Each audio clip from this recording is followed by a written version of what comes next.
Em 2002, as paredes de Bangu 1 suavam um medo que não vinha do calor do Rio de Janeiro, mas do peso das almas que ali habitavam. Arnaldo da Silva Dias não era um homem de gritos, ele era um homem de sussurros que ecoavam como trovões nos morros e asfalto, enquanto o Estado achava que o mantinha trancado atrás de grades de aço e concreto frio. Ele transformava sua cela no escritório central de um império que não conhecia fronteiras. Ele não precisava de um brinquedo de cano longo na mão para fazer o chão tremer. A palavra dele era o próprio gatilho.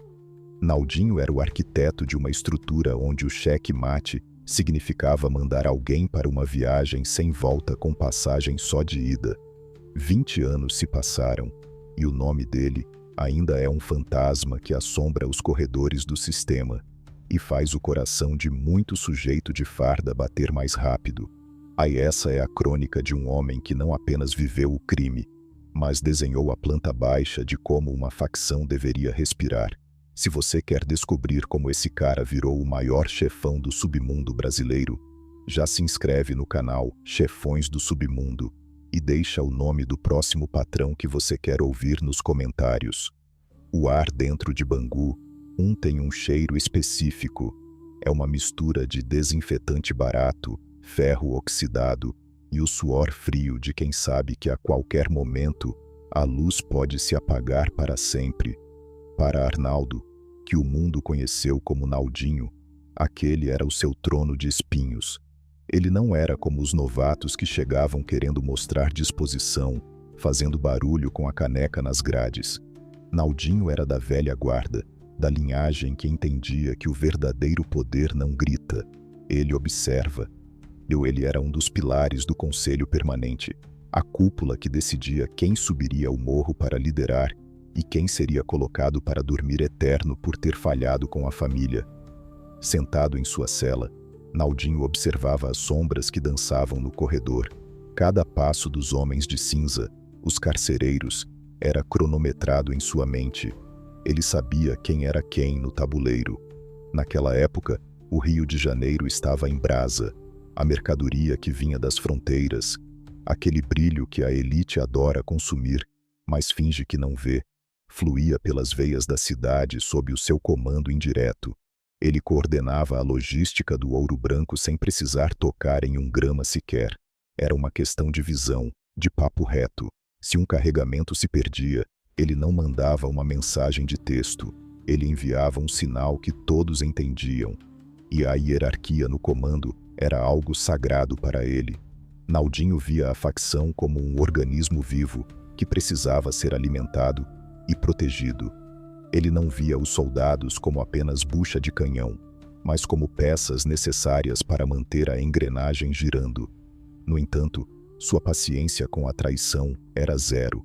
Para ele, quem não fechava com o certo, quem tentava fazer o seu por fora, estava apenas pedindo para ter o caixão fechado mais cedo. Ele tinha esse olhar gélido, uma capacidade de analisar o interlocutor e saber se o que saía da boca do sujeito era verdade ou apenas uma tentativa desesperada de não ser mandado embora antes da hora. O Conselho Permanente não era apenas um nome pomposo. Era onde a inteligência do crime se reunia.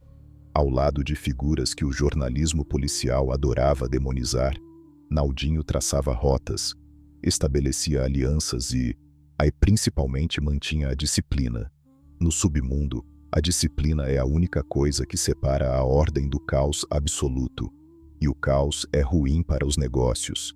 Ele entendia que para a mercadoria chegar na ponta, no consumidor final lá no asfalto, a paz precisava ser mantida nos morros. Mas era uma paz armada, uma paz que custava caro e que era mantida pelo respeito que sua presença impunha. Ele era o mestre da logística de guerra. Enquanto muitos só pensavam em trocar chumbo com os fardados, Naldinho pensava em como contornar o sistema. Ele sabia que cada vez que um brinquedo de nítido valor disparava, a atenção do governo aumentava. Por isso, ele preferia o silêncio. Limpar o terreno era uma arte que ele dominava. Se um obstáculo surgia, Ele não tentava derrubá-lo de frente imediatamente. Ele o cercava, asfixiava, até que a única solução fosse a remoção definitiva. Nas noites mais silenciosas de Bangu, quando o único som era o das baratas rastejando ou o grito distante de algum detento que perdia o juízo, Naldinho refletia sobre a sua trajetória. Ele via o Comando Vermelho não apenas como uma gangue, mas como uma resistência que nasceu nos porões da ditadura, entre presos políticos e homens comuns. Ele carregava esse peso histórico. Para ele, o vermelho não era apenas a cor do sangue que escorria nas vielas, mas a cor da lealdade, que deveria ser absoluta. Quem bebia daquela fonte sabia que a saída era sempre por uma porta estreita, muitas vezes carregado em um saco preto. Ele tinha um jeito de falar que deixava os subordinados inquietos. Nunca usava palavras diretas para ordens extremas. E ele dizia: "Fulano precisa de um descanso prolongado", ou "Aquele ali não serve mais para a nossa sinfonia, está desafinando". E todos sabiam. Minutos depois, do outro lado da cidade, em algum morro da Zona Norte, as luzes de uma casa se apagavam e alguém era enviado para o além. Sem alarde, sem drama desnecessário, apenas o fechamento de uma conta que não batia. A influência de Naldinho se estendia para além das fronteiras fluminenses. Ele entendia que o rio era apenas o coração, mas os pulmões estavam nas matas do Paraguai e nas montanhas da Bolívia. Ele estabeleceu conexões que garantiam que a merenda dos seus soldados nunca faltasse, enquanto outros líderes eram impulsivos e se deixavam levar pelo ego. Naldinho era um estrategista de longo prazo. Ele sabia que a guerra contra o Estado era uma maratona, não uma corrida de 100 metros. E para vencer uma maratona, você precisa de fôlego, recursos e, acima de tudo, um cérebro que não se deixe nublar pela fumaça do combate. No entanto, o ano de 2002 estava trazendo uma tempestade que nem mesmo ele poderia prever totalmente. O clima entre as diferentes alas do sistema prisional estava fervendo. Outras famílias, outros grupos, queriam uma fatia maior do bolo. A tensão era palpável. Naldinho sentia que o equilíbrio que ele tanto lutou para manter estava por um fio. Os irmãos de cela olhavam para ele em busca de uma direção, de uma luz, naquele túnel de trevas. Ele permanecia imóvel, como uma estátua de mármore negro, processando cada informação que chegava através dos pombos, as mensagens secretas que circulavam pela prisão. O controle que ele exercia sobre o complexo do Alemão e a Penha era absoluto, mesmo à distância.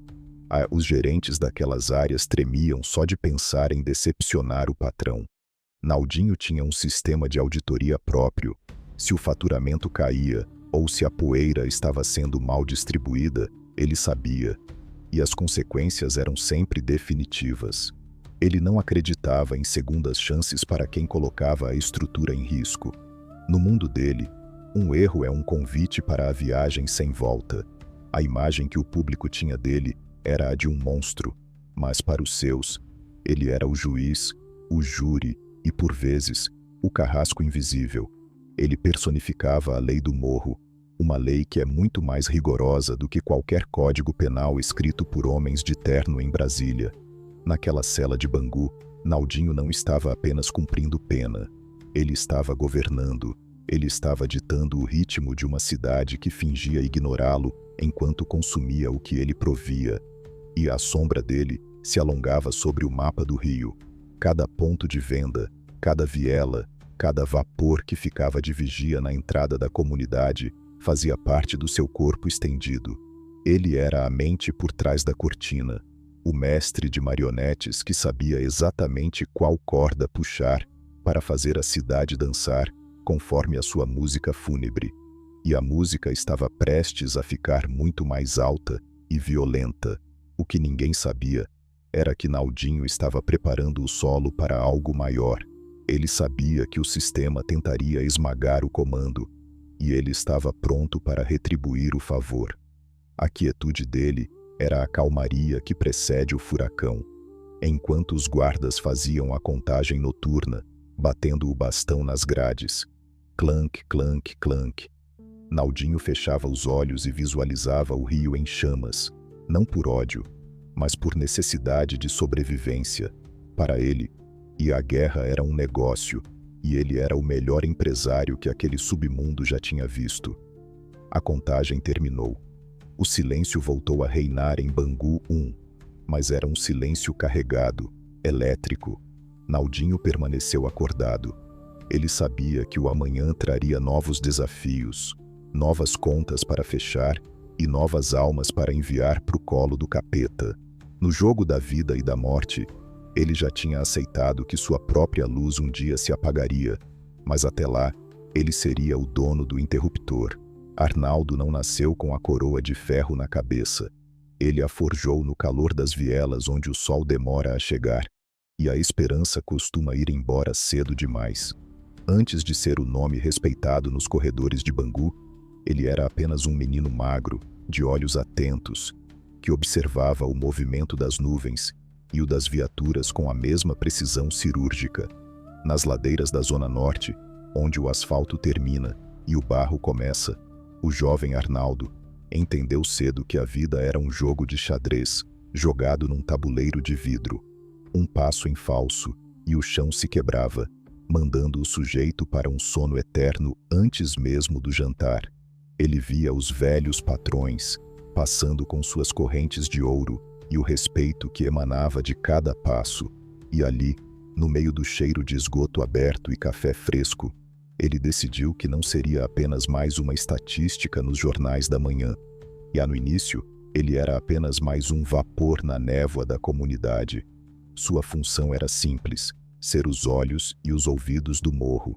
Com um rádio colado ao peito e o olhar perdido no horizonte, ele aprendia a ler o vento. Ele sabia distinguir o barulho de um motor de um carro comum do ronco agressivo das barcas dos homens de farda que subiam para limpar o terreno. Mas Arnaldo tinha algo que os outros meninos da sua idade, perdidos no brilho fácil das ferramentas de metal, não tinham. Ele tinha paciência. Enquanto os outros queriam logo sentir o peso de um brinquedo na cintura e sair disparando contra as estrelas, ele preferia entender como a mercadoria chegava, quem pagava a conta e como o lucro era distribuído. Ele não queria ser apenas o braço que aperta o gatilho. Ele queria ser o cérebro que decide quando o gatilho não precisa ser apertado. A ascensão de Arnaldo, que logo viraria o Naldinho, foi silenciosa como uma serpente deslizando na mata fechada. Ele começou a ganhar a confiança dos gerentes, porque suas contas sempre batiam. No mundo onde o brilho branco e a erva seca valem mais que a vida humana, a honestidade com a família é a única moeda que não desvaloriza. Naldinho não desviava 1 grama, não perdia 1 centavo da caixinha. Ele entendia que a logística era a alma do negócio. Ele começou a organizar as rotas de fuga, a criar esconderijos que nem o mais treinado dos cães farejadores conseguiria encontrar. Ele transformou a desordem do tráfico em uma sinfonia de eficiência. Onde outros viam apenas becos sem saída, ele via artérias por onde o sangue do comércio ilegal pulsava com força. Foi nessa época que ele começou a vestir a camisa vermelha com orgulho, mas sem fanatismo cego. Para ele, a facção era uma irmandade de sobrevivência. Ele via o Estado como um invasor que só aparecia para cobrar impostos em forma de vidas. Naldinho começou a frequentar as reuniões onde as decisões mais sérias eram tomadas, aquelas onde o silêncio é tão pesado que dá para ouvir o batimento cardíaco do sujeito ao lado. Ele ouvia os mais velhos falarem sobre como fechar as contas com os vacilões. Ele aprendeu que, para manter a paz no morro, às vezes era necessário enviar alguém para uma viagem sem volta, mas que isso deveria ser o último recurso, nunca o primeiro. O respeito, ele dizia em voz baixa, se conquista com a mente, não com o terror. Aos poucos, Naldinho deixou de cuidar apenas de uma boca para gerenciar setores inteiros. Ele se tornou o arquiteto do complexo. Sob sua gestão, a mercadoria que vinha de longe atravessando rios e matas, chegava com a pureza que os clientes do asfalto exigiam. Ele refinou o processo, criou um sistema de contenção que transformava o morro em uma fortaleza quase impenetrável. Cada viela era uma armadilha, cada laje um posto de observação, e no centro de tudo, ele, sempre com um semblante calmo, quase melancólico, como se carregasse o peso de todas as almas que já tinham partido sob o seu comando silencioso. Ele não precisava de gritos para ser obedecido. Bastava um leve aceno de cabeça para que as luzes de um inimigo fossem apagadas definitivamente. O que diferenciava Naldinho dos outros soldados que subiam o morro com sede de sangue era a sua visão de mundo. Ele lia o jornal, acompanhava a política, entendia como a economia lá embaixo afetava o preço da merenda lá em cima. Mas ele percebeu que o crime organizado no Brasil estava mudando, deixando de ser uma gangue de bairro para se tornar uma corporação transnacional. E ele queria que o Comando Vermelho fosse a maior dessas corporações. Ele começou a costurar alianças com outros morros, eliminando as guerras internas que só serviam para atrair os homens de farda e diminuir os lucros. Ele foi um dos primeiros a pregar a união entre os irmãos, focando no inimigo comum que vestia azul ou cinza. Em uma noite de chuva torrencial, daquelas que fazem a terra deslizar e as barracas tremerem, Naldinho foi batizado no fogo. Um grupo rival, vindo de uma facção que queria tomar o controle do terreno, tentou uma invasão surpresa. O som dos brinquedos de cano longo rasgando o ar substituiu o barulho dos trovões. Muitos teriam entrado em pânico, mas Arnaldo permaneceu na escuridão, coordenando a defesa como um maestro. Ele conhecia cada palmo daquele chão de barro. Ele posicionou seus homens nos pontos cegos e esperou o momento certo. Quando o sinal foi dado, o contra-ataque foi devastador. Naquela noite, muitos visitantes foram colocados para dormir eterno. O chão ficou tingido de uma cor que não era apenas do barro molhado. Foi ali que o nome Naldinho deixou de ser apenas um murmúrio e se tornou uma lenda viva. Depois daquela noite, ninguém mais ousou questionar sua autoridade. Ele não comemorou a vitória com festas ou ostentação. Ele simplesmente mandou limpar a praça e fechar os caixões necessários. Para ele, aquilo era apenas um dia de trabalho. A morte, ou melhor, mandar alguém embora, era uma consequência logística do negócio que ele escolheu. Então ele passou a ser visto como o sucessor natural dos grandes nomes que fundaram a ideologia da facção. Ele tinha o papo reto dos fundadores e a visão empresarial dos novos tempos. Ele era o elo entre o passado romântico do crime e o futuro cruel e profissional que se desenhava. Naldinho começou a expandir seus horizontes. Ele já não pensava apenas em termos de morro, ele pensava em termos de Estado, de país. Ele começou a enviar emissários para as fronteiras, para negociar diretamente com os fornecedores daquela neve que caía das montanhas andinas. Ele queria eliminar os atravessadores, queria o controle total da cadeia produtiva, e enquanto ele crescia, a sombra da justiça também se tornava mais longa. Os serviços de inteligência começaram a colocar o seu rosto nos quadros de procurados, mas ele era um fantasma. E ele não aparecia em fotos, não frequentava bailes funk ostentando joias. Ele preferia a penumbra de uma casa simples no alto da comunidade, onde podia observar as luzes da cidade lá embaixo, sabendo que, de certa forma, ele era o dono de cada faísca que brilhava no escuro. A transição de Arnaldo para Naldinho estava completa. O menino que observava as nuvens agora ditava o clima da cidade, mas ele sabia que o topo da montanha é o lugar onde o vento sopra mais forte e onde os raios costumam cair primeiro. Ele estava pronto para a guerra, mas acima de tudo, ele estava pronto para o jogo de paciência que viria a seguir. O Conselho Permanente já ouvia falar de suas proezas e de seu juízo. O destino o estava chamando para as reuniões, onde o destino do Rio de Janeiro era decidido entre um gole de café e um olhar de gelo. A caminhada pelo chão de barro estava chegando ao fim.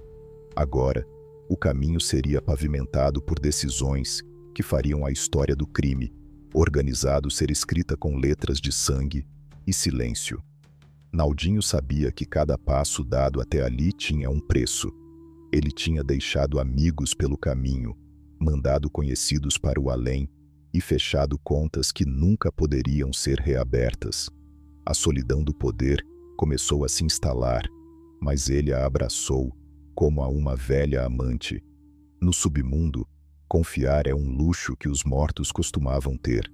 Ele preferia o respeito baseado na certeza de que, se ele falasse que era hora de apagar as luzes, o mundo ficaria escuro imediatamente.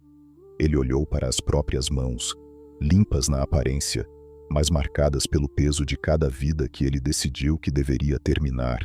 Ele estava pronto para o próximo nível, e ele estava pronto para o tabuleiro de Bangu. Bangu 1 não era apenas uma penitenciária de segurança máxima, era o Olimpo de concreto, onde os deuses de fuzil e alma de chumbo ditavam o destino de milhões.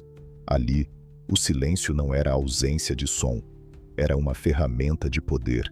Quando os membros do Conselho Permanente se reuniam, o tempo parecia parar. Naldinho sentava-se à mesa invisível daquela hierarquia de sangue, não como um guerreiro impulsivo, mas como um diplomata das sombras. Ao seu lado, figuras cujos nomes faziam as autoridades de Brasília perderem o sono.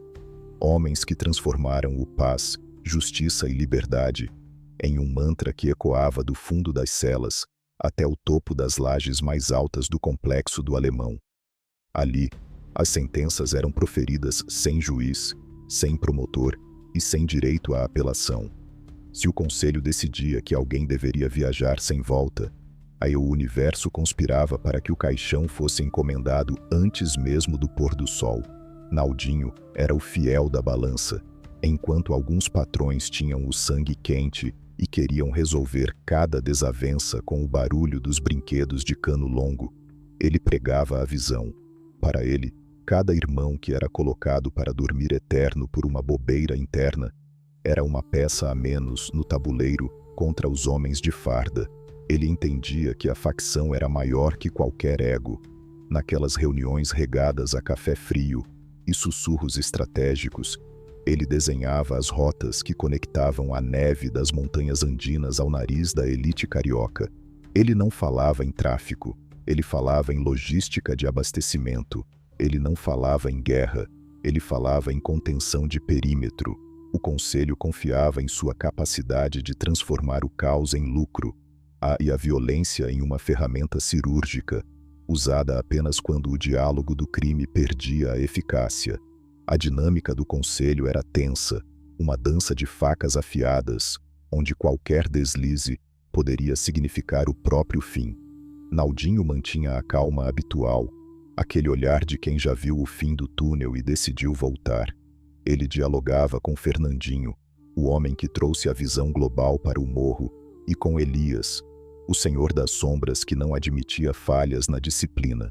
Juntos, eles formavam uma trindade que controlava o pulsar das veias do Rio de Janeiro.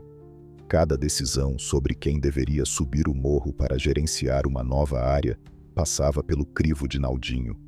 Ele tinha um instinto para farejar traíras e oportunistas. Se ele sentia que um sujeito estava crescendo o olho demais na mercadoria alheia, ele logo sugeria uma limpeza de terreno. E todos sabiam que quando Naldinho sugeria uma limpeza, as vassouras de metal não demorariam a aparecer. Naquele período, a facção enfrentava desafios imensos. A concorrência das outras famílias estava ficando agressiva, e os homens de azul estavam cada vez mais sedentos por medalhas e promoções em cima do sangue dos irmãos. O conselho precisava de uma resposta firme. Naldinho foi o arquiteto de um plano de unificação das frentes. Ele propôs que, em vez de cada morro lutar sua própria batalha, o comando agisse como um exército único. Se um morro fosse invadido pelos porcos, os morros vizinhos deveriam enviar seus soldados e suas ferramentas para fechar o cerco. Essa estratégia de solidariedade armada mudou a geografia do crime no Rio. O asfalto começou a tremer, porque pela primeira vez, as formigas estavam agindo como um enxame de marimbondos negros. As mensagens, os famosos pombos-correio, entravam e saíam de Bangu, um com uma velocidade impressionante. Mesmo trancado, Naldinho sabia quem tinha sido enviado para o além, na calçada de uma padaria em Niterói, e quem tinha acabado de receber um carregamento de ferros, novos, vindos da fronteira. Ele gerenciava o capital da facção, investindo na compra de proteção e na assistência às famílias dos irmãos que estavam na tranca. Ele sabia que o soldado só luta com vontade se souber que, se ele for pro saco, a sua coroa e seus herdeiros não passarão fome. Naldinho era o garantidor dessa previdência social do crime. Ele humanizava a barbárie para garantir a lealdade absoluta. Mas o Conselho Permanente também era o lugar das decisões amargas. Aí foi em uma dessas reuniões que o nome de um antigo aliado foi colocado na mesa. O sujeito tinha se tornado um vacilão, estava cheirando o lucro e desrespeitando as leis da comunidade. O clima pesou. Naldinho ouviu os argumentos, analisou os relatórios que chegavam do asfalto e, com um suspiro pesado, deu o seu veredito. Não houve gritos, apenas um aceno de cabeça. Naquela noite, o sujeito foi convidado para uma reunião de onde nunca saiu. Foi colocado para dormir para sempre em um lugar onde o sol nunca bate. Para Naldinho, aquilo não era prazer, era a manutenção do sistema. Se o câncer não é removido, ele mata o corpo inteiro. E o corpo do Comando Vermelho deveria permanecer forte, vermelho e imortal. A influência de Naldinho se estendia para as negociações com os fornecedores internacionais. E, através de intermediários que usavam linguagens codificadas em rádios de alta frequência, ele garantia que o brilho que chegava às favelas fosse da mais alta pureza. Ele entendia que a qualidade da merenda era o que garantia o fluxo de caixa. Se a mercadoria estivesse batizada demais, o cliente do asfalto reclamava e a arrecadação caía. Ele profissionalizou a distribuição, criou pontos de entrega que funcionavam como relógios suíços, enquanto a polícia procurava por laboratórios escondidos. Naldinho já tinha movido a produção para locais que ninguém ousaria suspeitar. Ele era o mestre da camuflagem social. Dentro de Bangu, o respeito por ele era algo quase religioso. Até os carcereiros mais truculentos baixavam o tom de voz ao passar pela sua cela. Eles sabiam que aquele homem franzino, de gestos lentos, tinha o poder de incendiar a cidade com um único bilhete. Mas Naldinho nunca usava esse poder de forma gratuita. Ele guardava a sua munição para os momentos em que o cheque-mate era necessário. Ele vivia em um estado de vigília constante.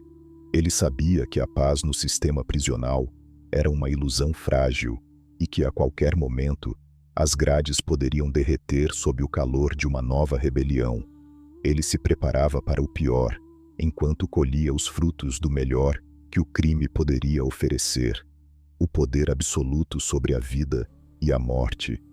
O Conselho Permanente era, no fim das contas, um pacto de suicidas que decidiram viver como reis antes do fim inevitável.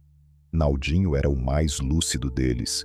Ele não se iludia com as joias ou com as mulheres que cercavam os outros patrões. Sua única droga era o controle. De sentir que o Rio de Janeiro pulsava conforme o seu ritmo, era o que o mantinha vivo naquela caixa de concreto. Ele olhava para os seus companheiros de conselho e via espelhos de si mesmo. Homens que foram moldados pela exclusão e que decidiram criar suas próprias leis. Ali, entre as paredes descascadas de Bangu 1, eles eram os verdadeiros governantes. Em meados de 2002, uma sombra ainda mais escura começou a pairar sobre o conselho. Surgiram boatos de que o Estado estava preparando uma transferência em massa, uma tentativa de decapitar a liderança da facção enviando-os para presídios federais distantes, onde o isolamento seria total. Naldinho sabia que, se isso acontecesse, a comunicação com as bases seria cortada e o império correria o risco de desmoronar. A tensão atingiu o ponto de ebulição. O conselho se reuniu em caráter de urgência. O papo reto agora era sobre sobrevivência extrema. Foi decidido que se tentassem mexer com a cúpula, o Rio de Janeiro pararia. As ordens foram enviadas. As luzes da cidade deveriam ser apagadas, os ônibus transformados em tochas e o comércio fechado sob o peso do medo. Naldinho, sentado em seu beliche de cimento, fechou os olhos e ouviu o som distante de uma sirene. Ele sabia que a sinfonia estava prestes a mudar de tom. O conselho tinha dado a palavra, e no mundo deles, a palavra é lei. A viagem sem volta que muitos inimigos tinham feito agora parecia uma possibilidade para todos eles. Mas ele não tinha medo. Para quem nasceu no morro e cresceu entre o fogo e o ferro, a morte é apenas uma velha vizinha que bate à porta de vez em quando. Ele estava pronto para o que viesse. Se o destino era fechar o caixão da sua própria liberdade, e ele o faria com a mesma dignidade gélida com que mandava os outros para o além. O conselho tinha falado. O comando estava dado. O Rio ia sentir o peso do vermelho. Setembro de 2002 no Rio de Janeiro não foi apenas um mês de calor senegalesco. Foi o mês em que o asfalto derreteu sob o peso de uma decisão que vinha sendo cozinhada em banho-maria, nos corredores de Bangu 1. O ar estava eletrizado, tão pesado que parecia que o oxigênio tinha sido substituído por pólvora invisível. Naldinho, do alto de sua paciência de estrategista, sabia que o equilíbrio entre as famílias dentro do sistema tinha chegado ao prazo de validade.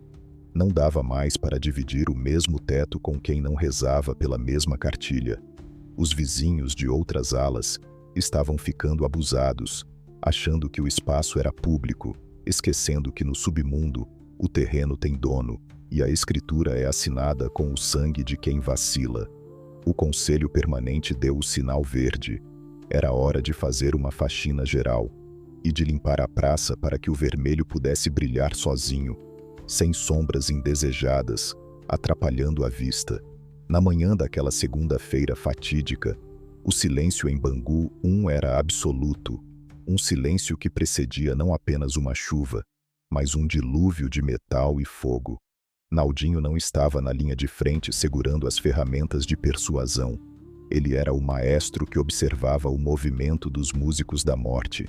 Quando o primeiro cadeado foi estourado e o grito de "É a família" ecoou pelas galerias, o circo começou a pegar fogo. Os irmãos de cela, movidos por um sentimento de lealdade absoluta e uma sede de resolver pendências antigas, começaram a derrubar as muralhas internas. Para Naldinho, aquilo era a execução de um plano logístico perfeito. Cada passo tinha sido calculado nas reuniões secretas, e a cada alvo já tinha sido carimbado com um selo de viagem sem volta. Os rivais, que até então se achavam protegidos pelas grades e pela suposta trégua do sistema, viram o inferno abrir as portas. O líder da outra ala, um sujeito que se achava o rei do pedaço e que tentava desafiar a hegemonia do comando, foi o primeiro a perceber que sua luz seria apagada. Naldinho observava de longe, com aquela frieza de quem está assistindo a um documentário sobre a natureza selvagem. Não havia ódio em seus olhos, apenas a constatação de que um erro de cálculo leva, inevitavelmente, ao fechamento definitivo das contas. Enquanto os colchões eram transformados em tochas e a fumaça negra tomava conta dos corredores, os desafetos eram alcançados.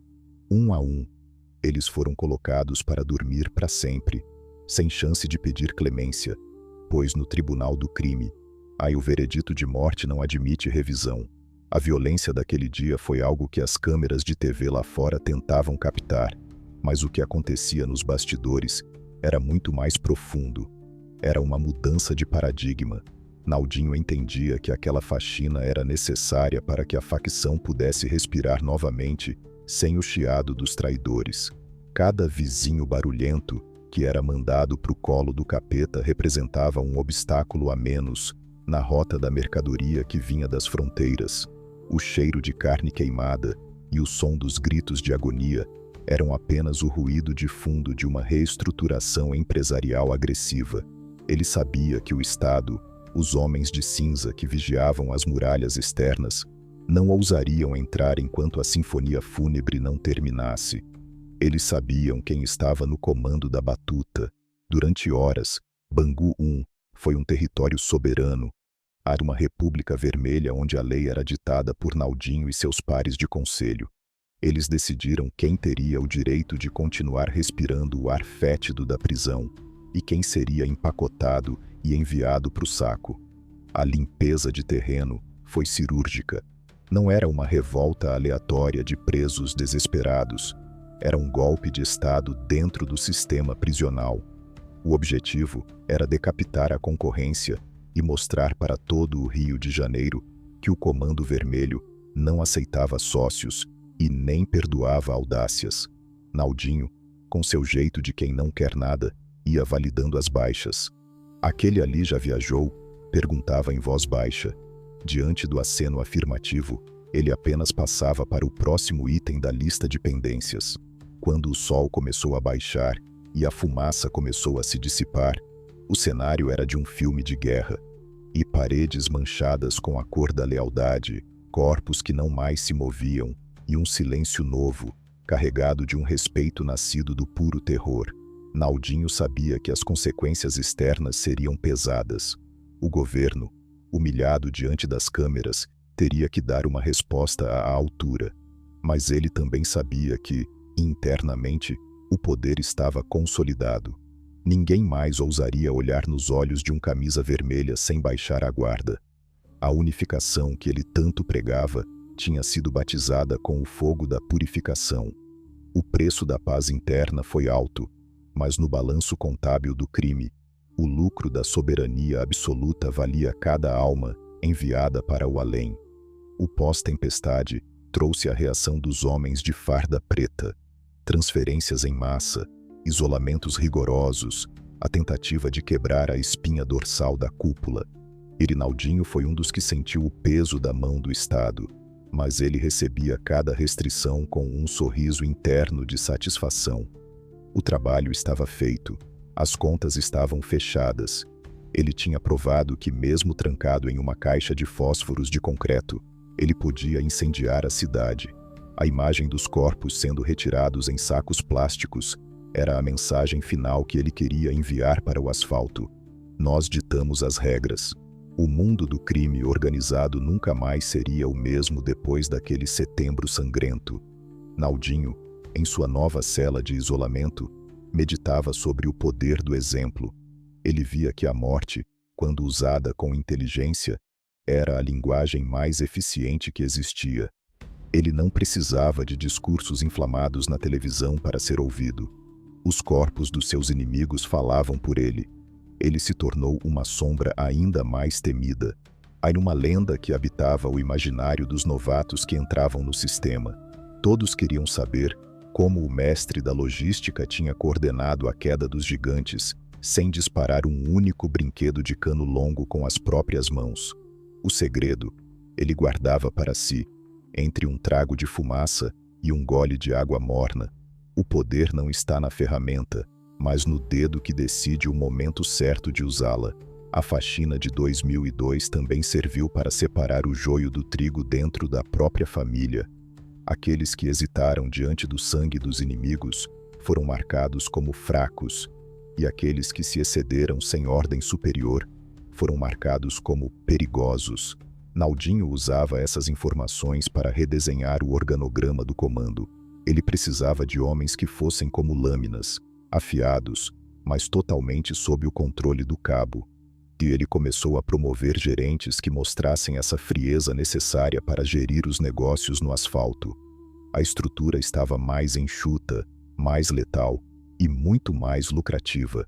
O brilho que subia o morro agora vinha com uma marca de exclusividade garantida pelo medo. Mas a tempestade ainda deixava rastros. A sociedade civil, chocada com a barbárie, exigia que o Estado limpasse a praça lá fora também. As operações policiais nos complexos aumentaram de frequência e intensidade. A vida de Naldinho se tornou uma sucessão de audiências judiciais e mudanças de presídio. Ele era como um troféu que o governo queria exibir, mas um troféu que queimava as mãos de quem o segurava. Ele não se abalava. Sabia que cada dia que passava era um dia mais perto da eternidade ou de um novo cheque-mate. O jogo de xadrez continuava.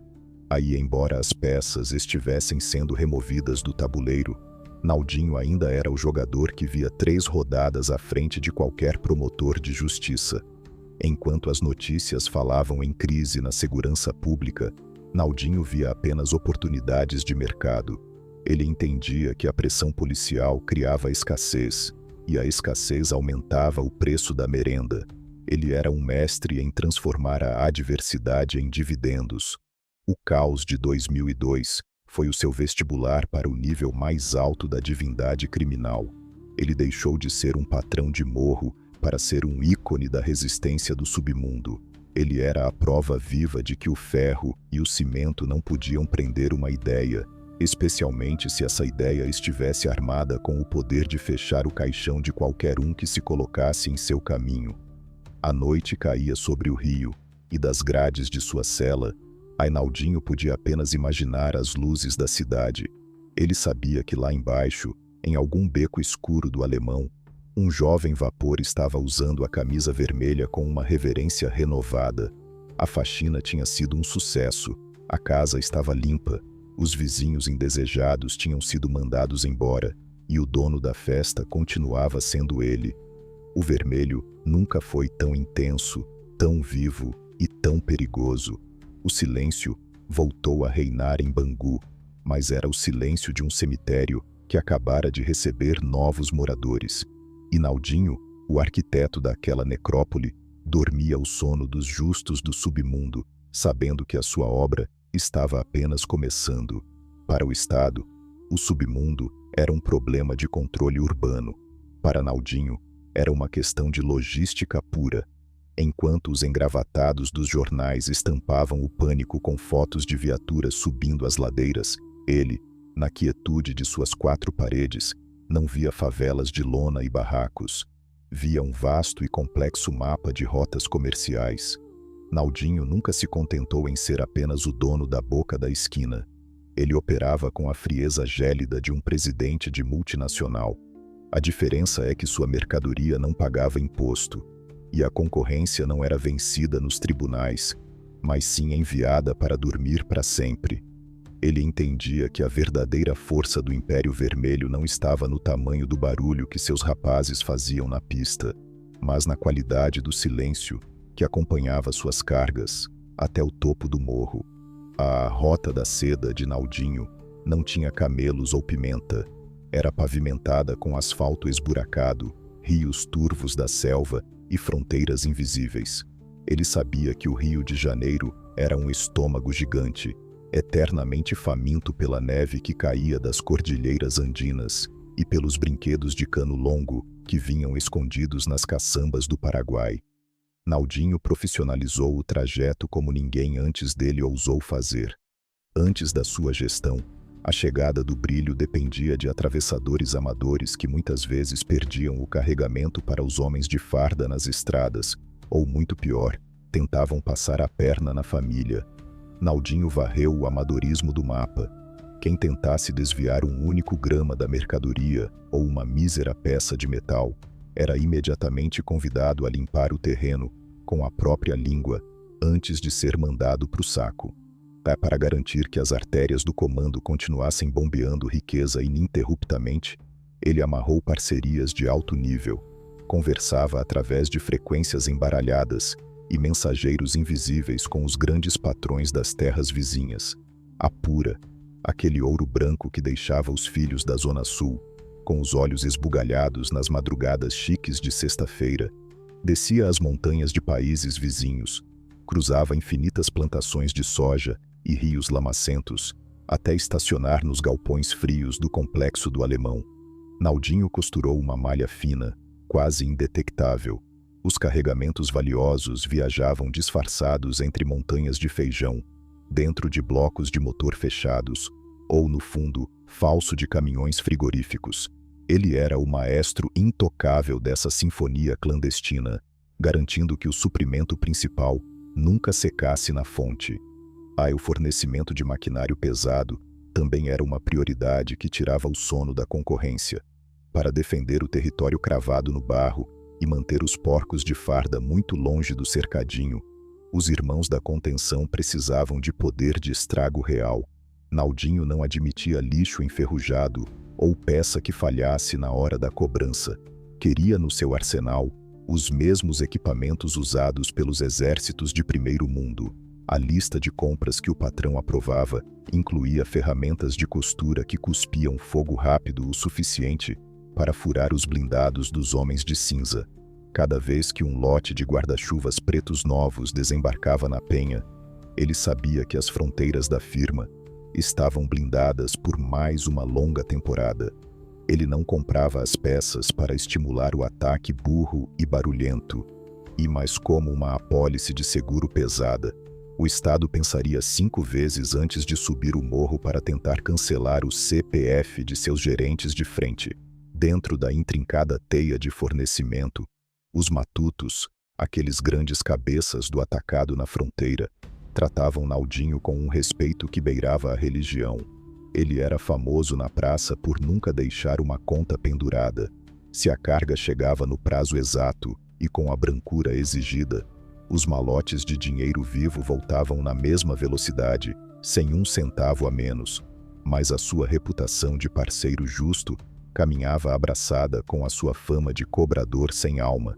Se um carregamento de repente sofresse um extravio misterioso na estrada e o fornecedor não desse uma explicação 100% redonda, a cobrança era imediata. Naldinho não levantava o tom de voz no rádio, e ele apenas despachava um emissário de confiança com um recado curto. Em questão de poucas noites, o parceiro negligente viajava de uma vez só, servindo de estátua de aviso para o próximo nome anotado na sua agenda telefônica. A capilaridade interna no Rio de Janeiro era outra obra de arte do seu intelecto calculista. Assim que a merenda cruzava os radares da rodovia e começava a subir as ladeiras de paralelepípedo, o controle passava para os diretores do esquema local. Ele dividiu os morros em setores administrativos, cortando o complexo como departamentos de uma multinacional impiedosa. Cada gerente de pista tinha cotas semanais a bater, e os balanços financeiros eram sagrados. O capital descia o morro em sacos pretos rasgados, e sendo limpo rapidamente em dezenas de empreendimentos de fachada que brotavam na cidade. Estacionamentos de terra batida, revendedoras de veículos usados, distribuidoras de bebidas de bairro. O patrão não suportava ver o lucro sujo de barro parado debaixo do colchão, correndo risco. Ele convertia o papel amassado das vielas em patrimônio invisível aos olhos do governo, operando como um fantasma sagaz no meio do sistema financeiro engravatado. A capacidade cerebral de Naldinho brilhava como um holofote na neblina justamente durante as tempestades. Quando os agentes federais endureciam o jogo nas rodovias, retendo toneladas do brilho e esvaziando os estoques de maquinário da facção, os líderes mais jovens entravam em pânico agudo. A primeira reação da garotada era querer derreter o asfalto, incendiar a frota de ônibus na Avenida Brasil e fazer um espetáculo grotesco de fumaça e fúria televisiva. Naldinho, isolado no seu castelo de celas, por outro lado, apenas recalculava a rota com os olhos semi-abertos. Ele contabilizava as perdas como um desgaste operacional natural da engrenagem. Se uma artéria secava, ele já tinha 2 veias secundárias pagas e prontas para jorrar. Ele mandava a linha de frente recuar, esfriar os canos, deixando a poeira baixar na mídia. O silêncio absoluto ordenado por ele era mais rico que 1000 pneus queimando no viaduto. Essa visão de águia, capaz de mapear a floresta inteira, em vez de bater a cabeça na primeira árvore, cimentou seu nome no topo do conselho permanente, enquanto os guerreiros de barricada contavam suas cicatrizes de batalha. Naldinho multiplicava contatos, abria novas trilhas logísticas e entupia os cofres da família. E ele compreendia que a cachoeira incessante de produtos Era a única liga que garantia a devoção cega da tropa. Um soldado de campana com o estômago roncando e a cintura descarregada é um traidor em potencial, pronto para pular o muro. Ao assegurar que os barris de pura estivessem sempre abarrotados e os bolsos dos aliados gordos, ele adquiria a fidelidade mais indestrutível do submundo, aquela soldada pelo sucesso financeiro. Ninguém nesse jogo arrisca virar as costas para a máquina de fazer dinheiro.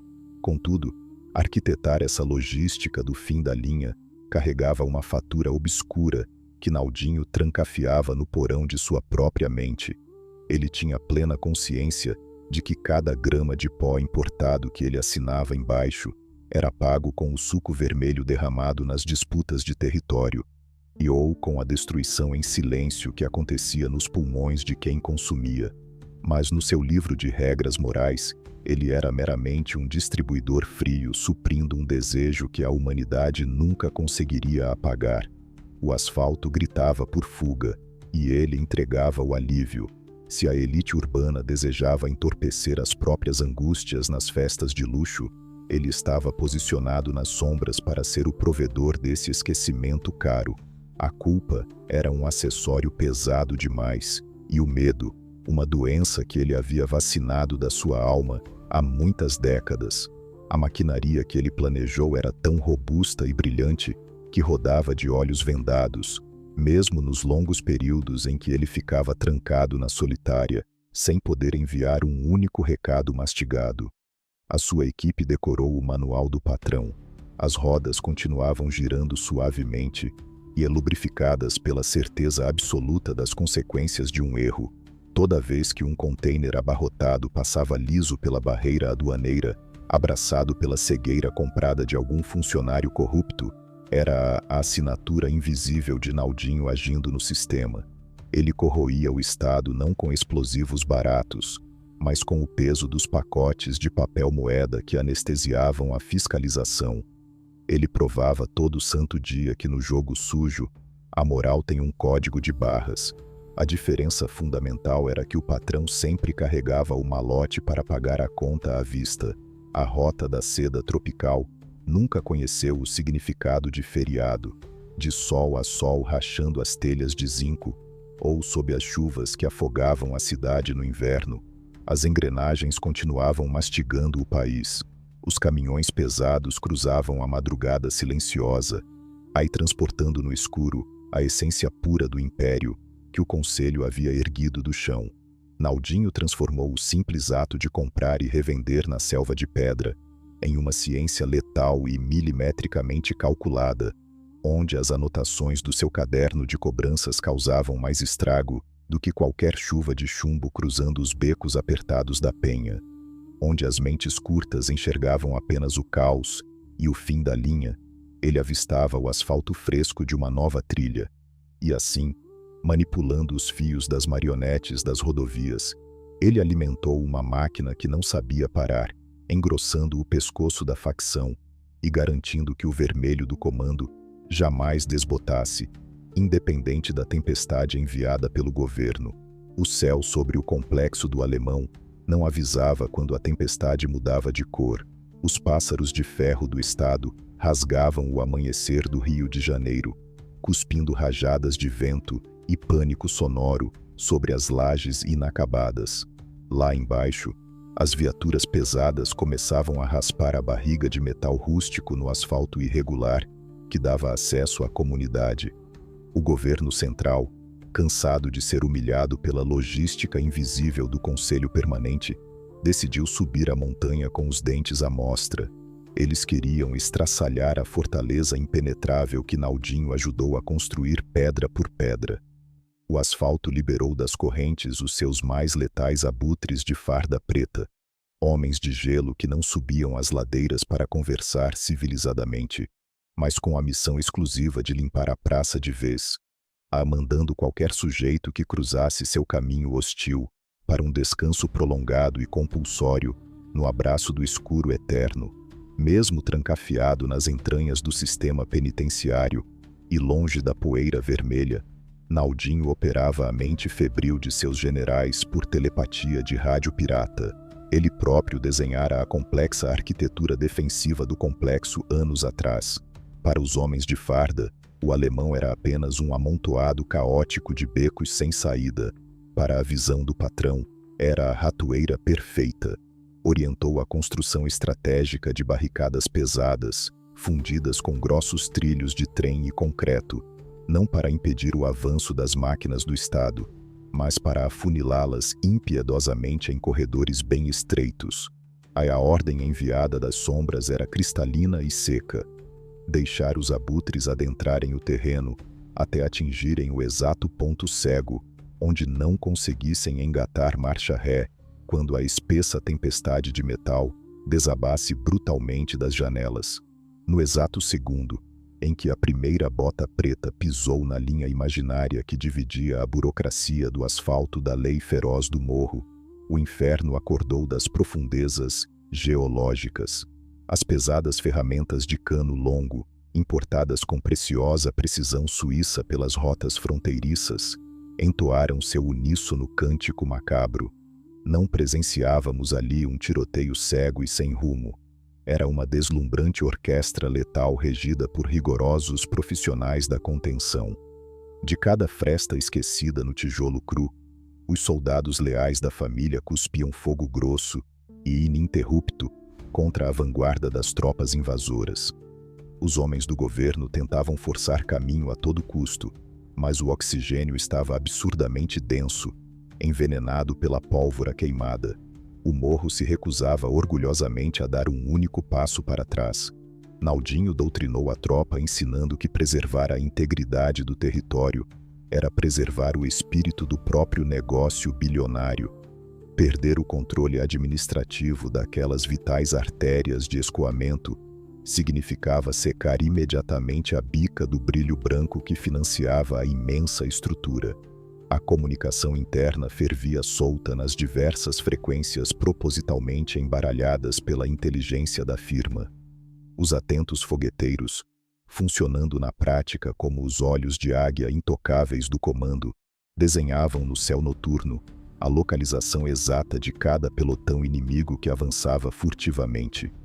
Naldinho escutava pacientemente os ecos frenéticos desses relatos pelas paredes gélidas de sua solitária, acompanhando o tabuleiro como se andasse pelas ruelas sinuosas de olhos totalmente vendados.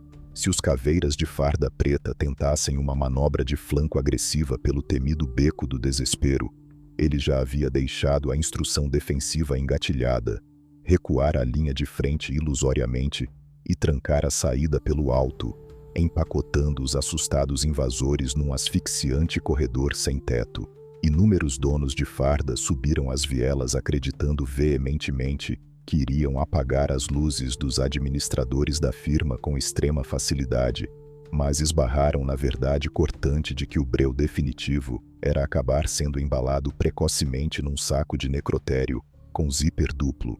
A resistência blindada e enraizada naquelas vielas não era meramente um sintoma explosivo do ódio irracional contra o tecido da farda oficial. Tratava-se prioritariamente da defesa de um patrimônio corporativo de lucros exponenciais. Durante o demorado curso daquelas incursões contínuas de alta intensidade, o comércio formal suspendia as portas de metal e a população humilde se encolhia calada no chão frio. Naldinho compreendia perfeitamente que a pressão esmagadora da mídia em cima da figura do governador representava a sua melhor alavanca invisível.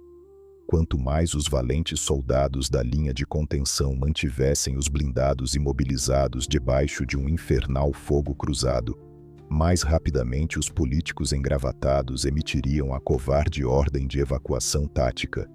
Aí ele sequer nutria a infantil ambição de aniquilar o batalhão inteiro no confronto direto.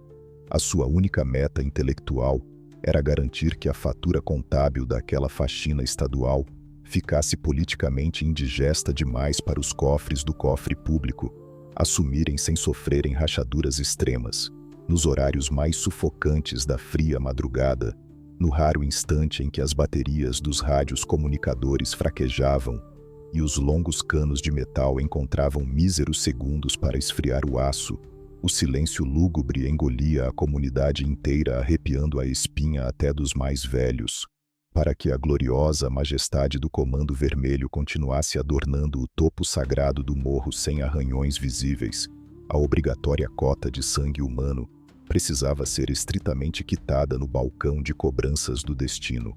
Ainaldinho recebia religiosamente a amarga lista dos valorosos irmãos que tinham ido dormir para sempre ao longo da exaustiva jornada. Nenhuma lágrima isolada umedecia seu rosto cronicamente impassível. No pragmático conselho de administração presidido por ele, cada humilde soldado tombado em serviço representava simultaneamente um grandioso mártir para fortalecer a fé da tropa e uma importante engrenagem defeituosa que clamava por rápida reposição tática, visando estancar imediatamente a mínima brecha exposta na principal trincheira. Desesperadas ao limite para tentar equilibrar o humilhante placar territorial, as táticas do feroz esquadrão de elite mergulharam repentinamente rumo a manobras cada vez mais arriscadas. Eles passaram a operar puramente pelas bordas escuras, cortando a rede elétrica central dos bairros na profundidade da madrugada, utilizando pesados óculos de visão noturna. Mas o experiente arquiteto Naldinho conhecia com profundidade essas antigas artimanhas de campo. Ele havia encomendado previamente a montagem de dezenas de perigosas armadilhas invisíveis a olho nu, espalhando sorrateiros arames de corte esticados exatamente na altura do pescoço, poços falsificados ocultos e barricadas explosivas.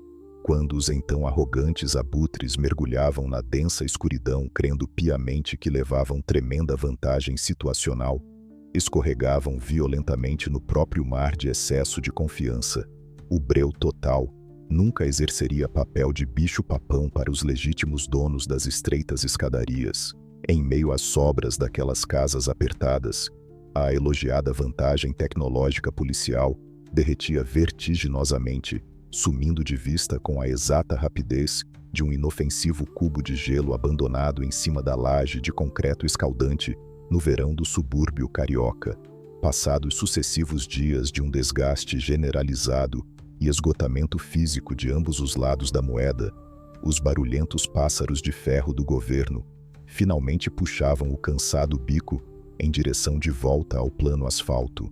Os assustadores blindados recuavam deprimidos, engatando a marcha ré, ostentando latarias grotescamente perfuradas pelas bitolas daquelas máquinas rústicas de bater, puxando no fundo escuro seus inúmeros feridos operacionais e também carregando o fardo daqueles jovens irmãos de farda que fecharam prematuramente suas contas existenciais. Nos estúdios glamourosos de televisão com ar-condicionado forte, aí os vaidosos comandantes da lei estufavam as fardas impecáveis, exibindo vastas mesas forradas de farto pó ensacado, declarando em plenos pulmões uma vitória burocrática de fachada, puramente moldada em discursos ocos para acalmar os nervosos ânimos da classe média urbana. Contudo, lá no alto nebuloso do cume da montanha favelizada, o caótico cenário pós-bombardeio cuspia no chão a verdade incrivelmente crua. A majestosa e imponente bandeira tingida do tom de sangue recém-coagulado continuava balançando livre e fincada profundamente no barro úmido da inabalável encosta do morro, intocada, munido unicamente dos complexos relatórios contábeis da fatídica madrugada acumulados. Naldinho calculava de cabeça a fria matemática material dos grandes estragos, ostentando o assombroso sossego mental de um monge exilado. Ele folheava rapidamente mentalmente as dezenas de anotações, visando destrinchar cirurgicamente em qual rua a principal guarnição protetiva falhou sob a fúria adversária, buscando reorganizar emergencialmente a rede orgânica para garantir que os fundamentais dutos de escoamento não perdessem a cadência comercial. O cíclico derramamento da guerra direta contra o batalhão pintado com os tons da noite prestava estritamente os valiosos serviços de laboratório prático, capaz de forjar a excelência absoluta da espinha dorsal dessa tenebrosa corporação sombria. Ele compreendeu, desde os passos iniciais, A trágica simbiose carioca, as brilhantes medalhas da corporação oficial exigiam desesperadamente a eterna manutenção do perigo abstrato, entranhado na favela justificador dos rios de dinheiro, injetados nas rondas espetaculosas. Assim como a cúpula da facção nutria fervorosamente a aura do confronto armado permanente para assegurar a eterna devoção dogmática dos peões de baixa patente.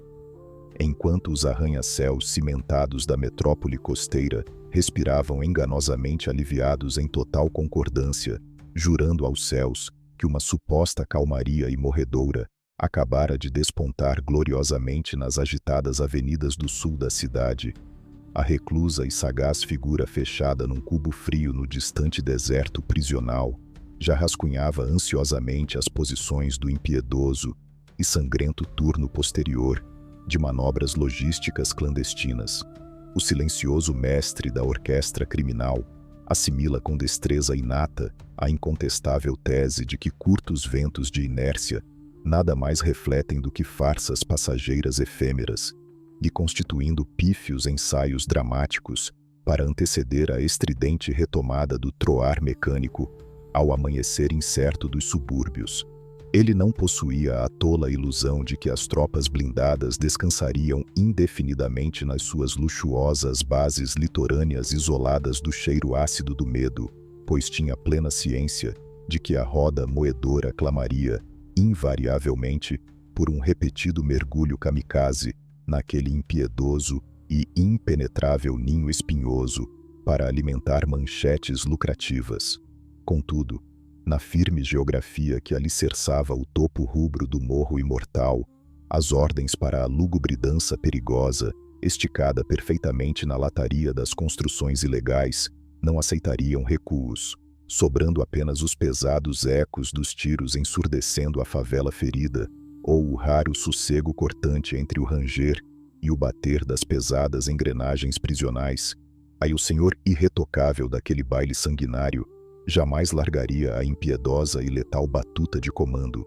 O cheiro da rua, depois de longos anos respirando exaustivamente o ar reciclado pelo desespero concentrado nas alas de Bangu, bate agressivamente no rosto como um soco de concreto. Quando Naldinho sentiu a sola do tênis arranhar levemente o asfalto cru, sem a presença de uma muralha opressora cortando os raios de sol, ele não esboçou sorriso algum. A liberdade provisória alcançada, ou aquela escapada fenomenal articulada perfeitamente pelas brechas cegas do sistema judiciário, representava no fundo da sua mente afiada apenas uma arriscada mudança de cela. O mundo girando lá fora não era de longe o quintal submisso que ele havia moldado com pulso firme. A cidade grande pulsava num ritmo totalmente estranho, acelerado, quase histérico e fora de compasso. E ele olhou contemplativo para o infinito horizonte de lajes empilhadas desenhando a zona norte e percebeu, com um gosto metálico na língua, que o tigre velho estava finalmente de volta à sua selva original. Mas as árvores e vielas agora abrigavam uma nova estirpe de predadores irresponsáveis. O vento não soprava mais o respeito majestoso de antes.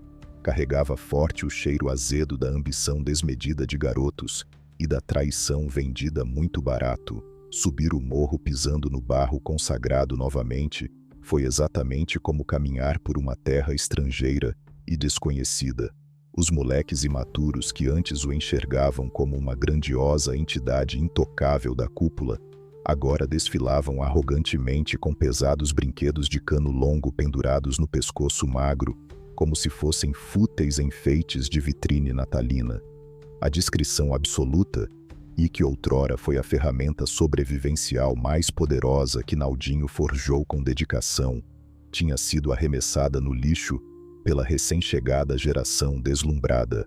Os novos gerentes que ocupavam as frentes de contenção queriam unicamente fazer barulho gratuito, queriam ostentar desesperadamente o brilho importado e balançar pesadas correntes de ouro sujo, desafiando abertamente os impacientes abutres de farda no rádio pirata aberto.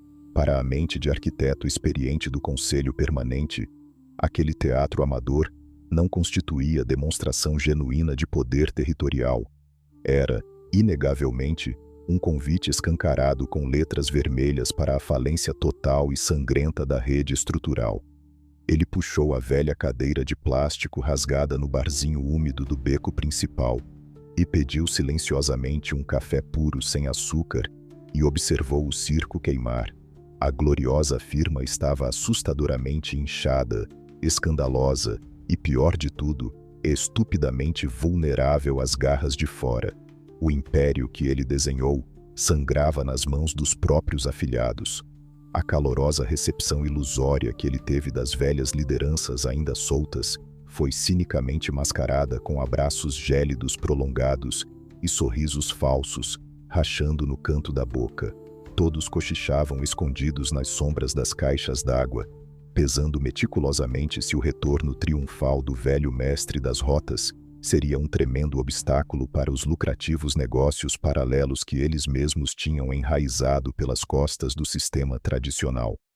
A poeira escura da rua ensina cruelmente que qualquer rei lendário, andando sem o seu trono protetor forjado em chumbo e alianças de sangue, converte-se prontamente num reles alvo caminhante que ainda respira.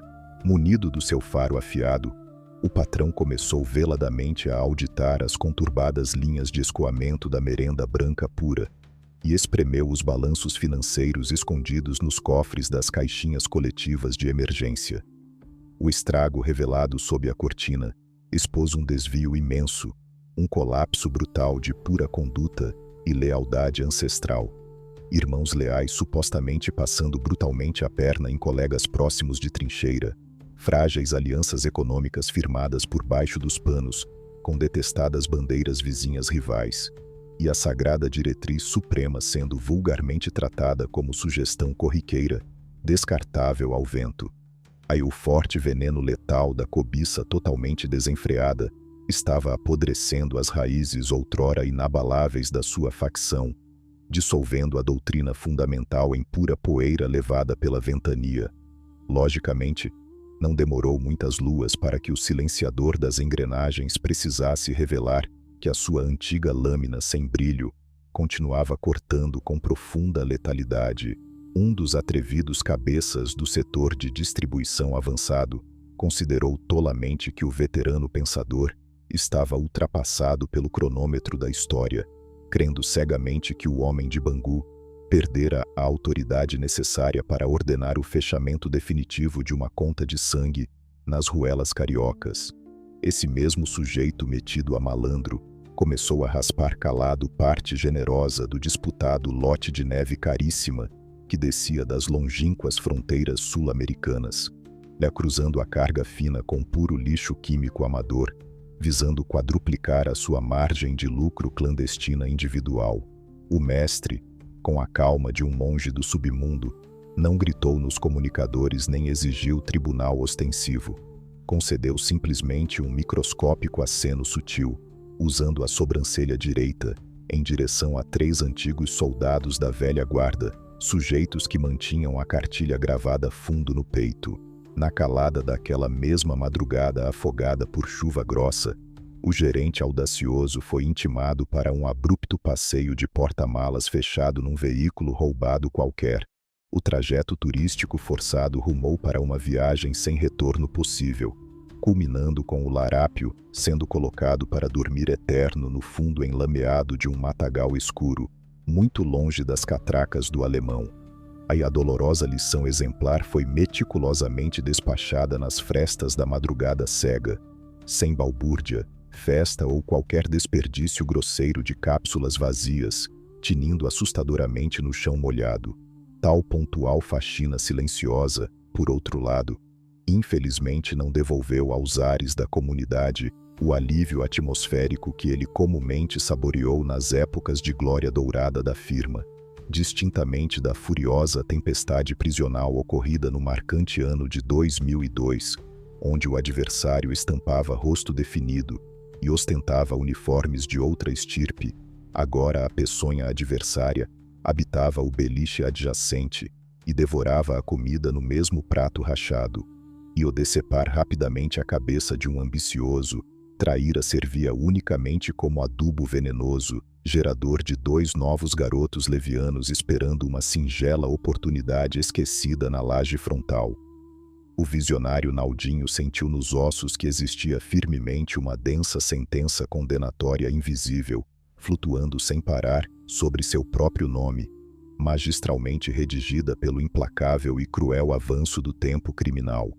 O colossal modelo corporativo arquitetado por ele, perfeitamente apoiado na inquestionável lealdade coletiva e reverência canina, a velha bandeira rubra, acabava aceleradamente devorado sem piedade pelo modelo de puro capitalismo sanguinário do jovem asfalto carioca. Raríssimos eram os que colocavam o peito largo na linha de embate em nome do poderoso comando. Aí os meninos sacrificavam-se unicamente focados nas cifras de suas gordas contas ocultas. Num cego egocentrismo, ele percorria os canais apertados de chão batido, sentindo a neblina gelada escorregar pelo pescoço maduro, envolto pelos espinhos asfixiantes que brotam irremediavelmente na extrema solidão, atrelada ao topo magnético da pirâmide suja. Parecia a figura do grandioso gerente fundador abandonado numa tempestade colossal, completamente acossado por pequenos sócios famintos, ansiosos pela liquidação apressada da máquina inteira, para poderem correr velozes para o asfalto, com as pesadas sacolas recheadas da grana amarela. Lá pelas fronteiras urbanas demarcadas por viaturas ligadas, os perspicazes homens de cinza também farejaram prontamente as moléculas puras da desestabilização que impregnava o nevoeiro quente das periferias. A divisão focada em investigações cerebrais encabeçada pelo Estado computava perfeitamente a leitura detalhada, evidenciando o visível esfacelamento no sólido centro unificador da referida aliança, nutrindo-se magistralmente das feridas expostas pela trinca entre as lideranças fracionadas.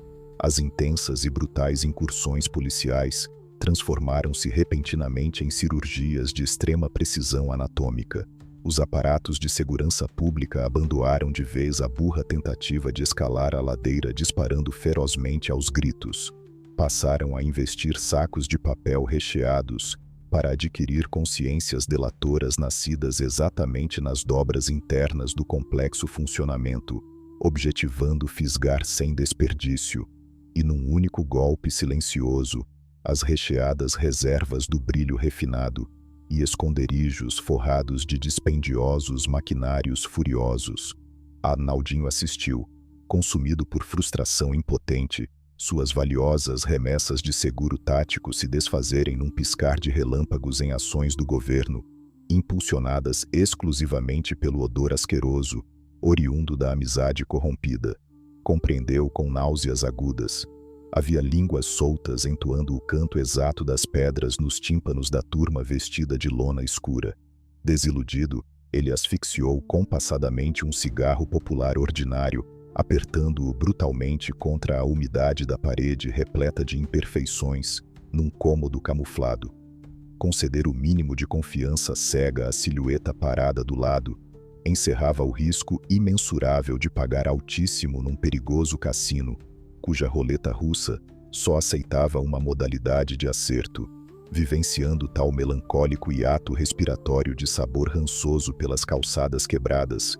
Naldinho absorveu brutalmente a verdadeira e tenebrosa configuração filosófica do cruel mundo moldado por suas mãos engenhosas.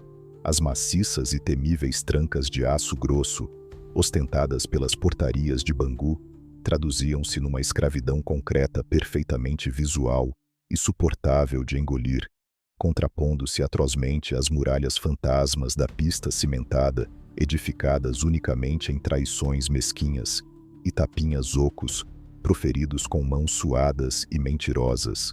Trancado nas catacumbas, suas engenhosas cordas manobravam impecavelmente as grandes pedras do macabro tabuleiro urbano, no estrito limite das predições perfeitas. Aqui, forasteiro, sob as pálidas luzes postes da prefeitura, as atrevidas pedras redondas ganharam vontade própria letal, rodando desenfreadamente embaladas na prepotência infantil descuidada, embaladas na patética convicção de uma eternidade invencível. O cerebral e cauteloso patriarca forçou a marcha exaustivamente, tentando desenhar um último encontro resolutivo, abrigando os pensadores sêniores do conselho, a velha guarda detentora dos mandamentos genuínos solta, esbarrando repetidamente em pífias esquivas acompanhadas de escusas ocas proferidas pelo rádio, a temível e outrora lendária Irmandade do Fogo Purificador evaporou de forma vergonhosa na aridez seca do solo do submundo moderno, virou passado místico que ninguém mais quis carregar. Fisicamente desligado de severas amarras judiciárias, passeando amargurado e invisível, ladeando becos sem saídas do seu reinado monumental corrompido, aí a sua espessa sombra despencava melancolicamente num apertado corredor, com luzes piscando, alertando a breve descida rumo à cortina definitiva do fechamento absoluto. O relojoeiro sombrio do complexo arquitetônico pressentiu inquestionavelmente as pesadas marteladas do cruel relógio existencial, demarcando os angustiantes minutos residuais da contagem regressiva atada no próprio pescoço imperador. Faltava muito pouco. Evitando milagrosamente ser brutalmente ensacado e exilado nas profundezas perpétuas mantidas pelas engrenagens federais da caneta do juiz, num pátio cego longe de tudo, despontava certeiramente o cenário fatídico revelando um obscuro moleque qualquer, aí um vapor sonhador sedento por arrancar estrelas douradas e alavancar grotescamente seu vulgar nome, apagando de vez o imenso fantasma vivo, cravando o sorrateiro chumbo enferrujado pelas fraturas descuidadas do colete traseiro. O labirinto barulhento das ruelas caóticas já não prestava vassalagem honrosa a ninguém fixo. O antiquado estatuto original estava jogado numa fossa sem dono repleta de mosquitos vorazes. Naldinho, o implacável mestre das marionetes invisíveis, cuja lucidez e rigidez mental nunca fraquejaram nos temporais, e processou com lógica afiada que a escapatória final, para evitar o fundo melancólico e indigno, dependia absolutamente de elaborar ele mesmo o roteiro para despistar sua monumental presença, evaporando magistral para as lendas da neblina, antes do último e sangrento eclipse despontar, fuzilando suas raízes morais envelhecidas no próprio poço. No mundo do crime, a aposentadoria não é um papel carimbado por burocratas. É uma lenda urbana de quinta categoria. Para os reis do asfalto e senhores supremos das vielas, o contrato de trabalho quase sempre é encerrado com chuva de metal quente ou trancafiado a 7 chaves, num caixote escuro de cimento. Mas Naldinho jamais foi um sujeito apegado a finais melancólicos previsíveis. O homem que consumiu a vida inteira orquestrando a complexa sinfonia da engrenagem proibida como um exímio maestro invisível, não cometeria o deslize de ofertar aos homens de farda o luxuoso prazer de exibir seu desfecho físico em uma geladeira prateada, tampouco entregaria de bandeja aos novatos gananciosos o imponente troféu de apresentá-lo como caça defasada abatida. E a sua definitiva saída do tenebroso palco carioca consistiu num majestoso truque de ilusionismo, denso e silencioso, a tal ponto que até as madrugadas de hoje, as encostas irregulares do complexo do Alemão sussurram o seu temido nome, engolindo seco, partilhando o respeito nato de quem compreende que assombrações também retornam para cobrar pendências pesadas. Arnaldo da Silva Dias simplesmente evaporou na poeira, convertendo-se bruscamente na mais impenetrável lenda indecifrável chancelada pela cúpula de elite vermelha. A rua, entidade traiçoeira que detesta engolir lacunas vazias, mas idolatra forjar mitos, pariu imediatamente as suas narrativas. A vertente mais cruel e azeda que passeia pelas gargantas ressecadas da saudosa velha guarda aponta para um impiedoso fechamento de contas orgânico. Sustentam em voz baixa que o abismo conceitual rachando a visão brilhante do patriarca e a ignorância fútil da juventude recém-coroada atingiu patamares vulcânicos insuportáveis. Para os arrogantes moleques ansiosos por incendiar o céu, vomitando grossarias de metal em direção aos intrusos engravatados, e balançando fortunas amarelas na face da lei, os freios mentais impostos pelo genial arquiteto soavam como pedras amarradas no calcanhar. Nas sombras frias de uma nevasca de traições, uma clandestina assembleia de hienas teria sacramentado que o grandioso mentor merecia uma aposentadoria forçosa. O roteiro cantado jura que Naldinho recebeu convite para inspecionar alicerces distantes, esbarrando na constatação de que a pauta principal era despachá-lo impiedosamente para um sono do qual não se acorda.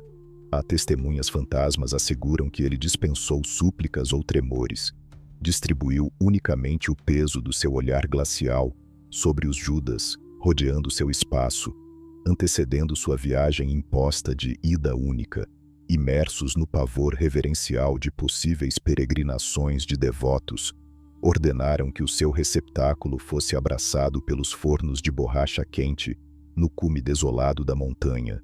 Reduzido a fumaça preta espessa engolida pelo firmamento, o rei desmanchou-se sem requerer uma singela cova suja demarcada com cruz. Entretanto, os seguidores raiz, aqueles corações calejados que atestaram de perto o inatingível poder sináptico do homem, capaz de dobrar os nervos de Bangu, depositam a fé cegamente numa perspectiva oposta de pura genialidade. Para essa minoria atenta, aí o lobo astuto capturou as moléculas da armadilha a incontáveis milhas de distância do bote.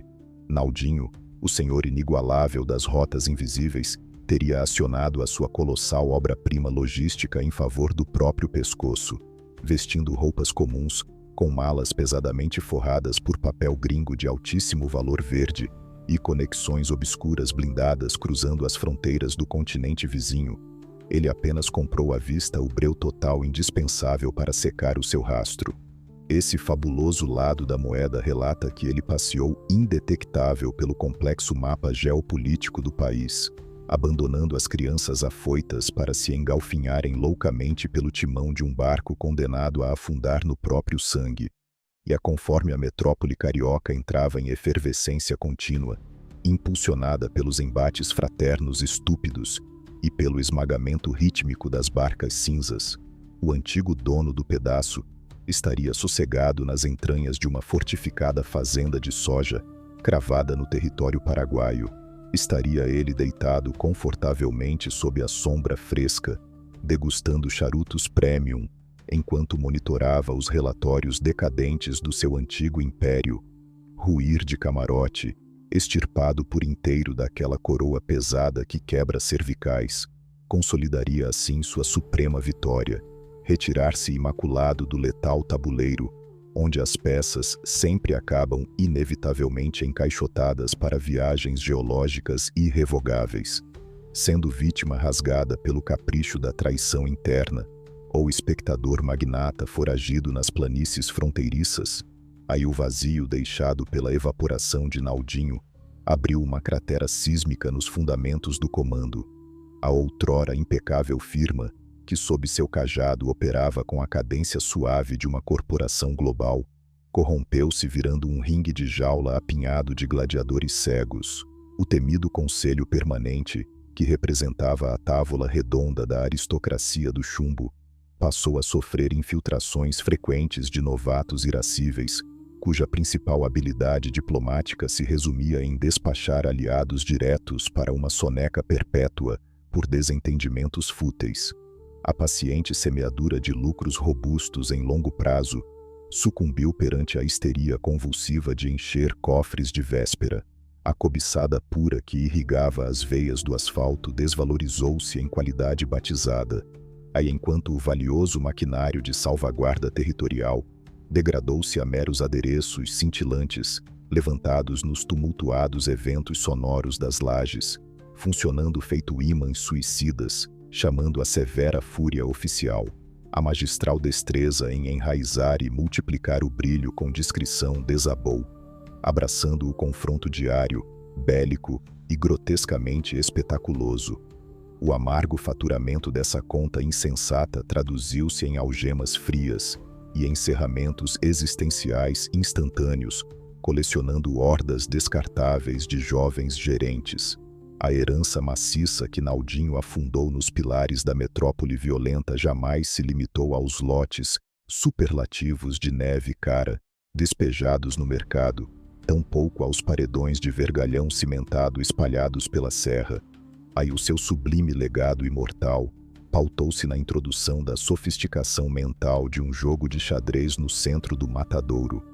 Ele provou, matematicamente, que uma mente enclausurada no escuro subterrâneo penitenciário, dotada de paciência venenosa, sobrepõe-se infinitamente a batalhões inteiros de garotos inquietos, apertando ferros enferrujados no calor das madrugadas.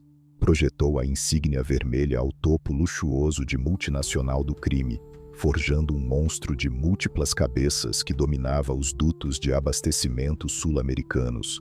A complexa arquitetura lavanderia de riquezas que vemos prosperar ainda hoje nas engrenagens lícitas, comprando a omissão valiosa de oficiais nas rodovias, preserva latente a rubrica intocada daquele fantasma silencioso do complexo.